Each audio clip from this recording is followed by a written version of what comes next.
Halo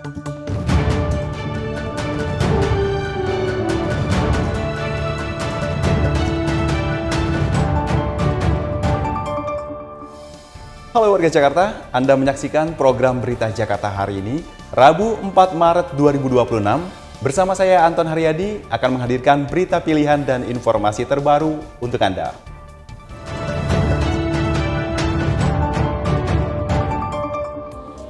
Warga Jakarta, sebelum kita ke berita utama Berita Jakarta hari ini, dari meja redaksi telah kami siapkan 3 berita pilihan dari website beritajakarta.id berikut ini. Pemkot Jakarta Selatan melalui Suku Dinas Cipta Karya Tata Ruang dan Pertanahan kembali menyegel tempat usaha padel di kawasan Gandaria Selatan. Tindakan tegas ini diambil lantaran fasilitas tersebut belum mengantongi izin operasional lengkap dan adanya keluhan warga terkait kebisingan. Pihak pengelola diimbau segera memenuhi standar administrasi dan lingkungan sebelum status penyegelan dicabut. Bapemperda DPRD DKI Jakarta mempercepat pembahasan Raperda penyelenggaraan sistem pangan.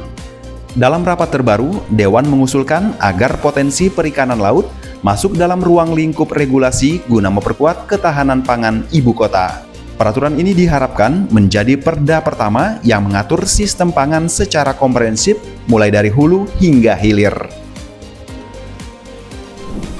Menjelang masa mudik Lebaran, Gubernur Pramono Anung akan menertibkan terminal-terminal bayangan di Jakarta. Hal ini dilakukan untuk menjamin keamanan dan kenyamanan para pemudik. Warga diimbau menggunakan terminal resmi, termasuk bagi 26.500 peserta mudik gratis yang telah difasilitasi oleh pemerintah Provinsi DKI Jakarta. Informasi selengkapnya, warga Jakarta bisa langsung kunjungi website beritajakarta.id, website berita resmi pemerintah Provinsi DKI Jakarta.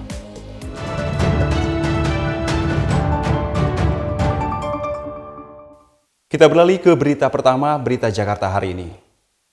Warga Jakarta, udah tahu belum soal tenaga kesehatan yang kabarnya belum pernah naik gaji hingga 10 tahun? Tapi khusus di lingkungan Pemprov DKI Jakarta, kesejahteraan tenaga kesehatan tergolong tinggi, bahkan melampaui sejumlah rumah sakit swasta besar di Jakarta. Pernyataan ini disampaikan Gubernur Pramono Anung saat ditemui di kawasan Sarinah, Jakarta Pusat, Senin siang. Pramono menjelaskan berdasarkan laporan yang ia terima, besaran gaji pegawai pemerintah dengan perjanjian kerja atau P3K, khususnya tenaga kesehatan sudah sangat kompetitif. Ia membandingkan bahwa hanya Rumah Sakit Pondok Indah yang masih berada di atas standar gaji Pemprov, sementara rumah sakit lainnya sudah berhasil terlampaui. Meski demikian, pihaknya berjanji akan tetap melakukan penelaahan kembali guna memastikan validitas data dengan kondisi real pada nakes di lapangan. Kalau ASN kan pasti naik. Yang di P3K kita, saya mendapatkan laporan sebenarnya sudah lebih tinggi daripada hospital-hospital atau rumah sakit yang ada di Jakarta, kecuali di Pondok Indah. Yang lain kita sudah lebih tinggi.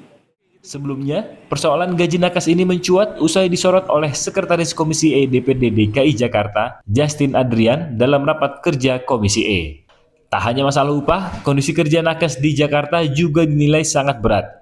Berdasarkan rekomendasi dunia, idealnya terdapat 4,45% nakes untuk setiap 1.000 penduduk.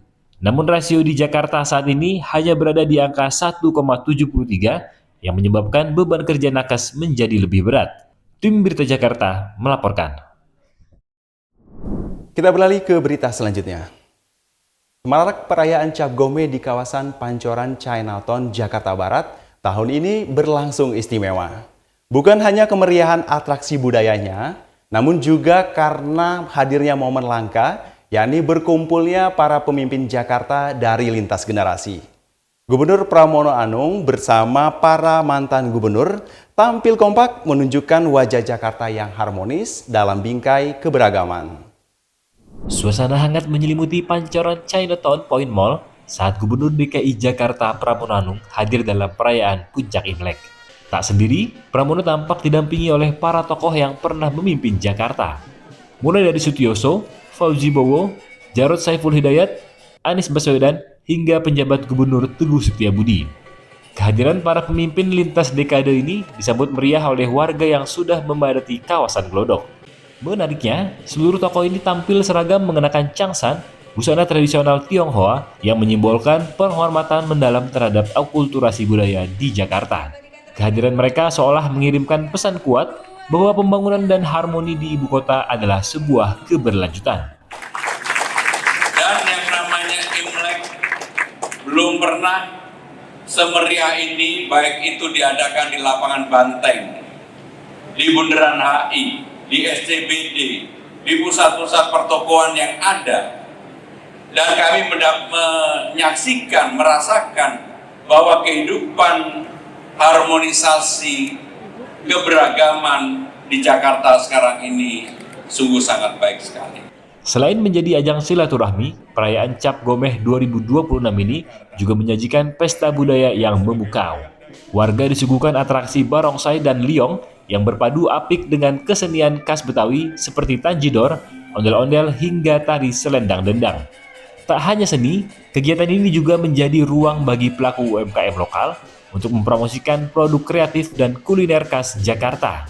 Melalui perayaan ini, Jakarta kembali menegaskan citranya sebagai kota global yang tetap menjunjung tinggi toleransi dan kekayaan etnis. Tim Berita Jakarta melaporkan.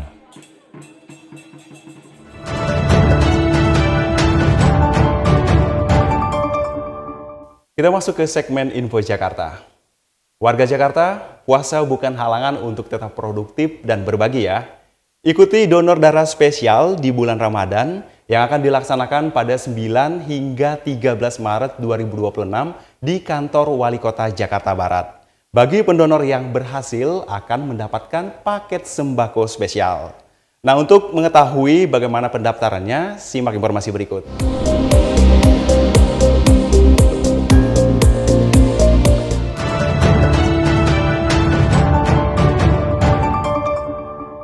Kita beralih ke informasi cuaca. Sebelum memulai aktivitas esok hari, warga Jakarta bisa melihat perakiraan cuaca yang dirilis BMKG berikut ini.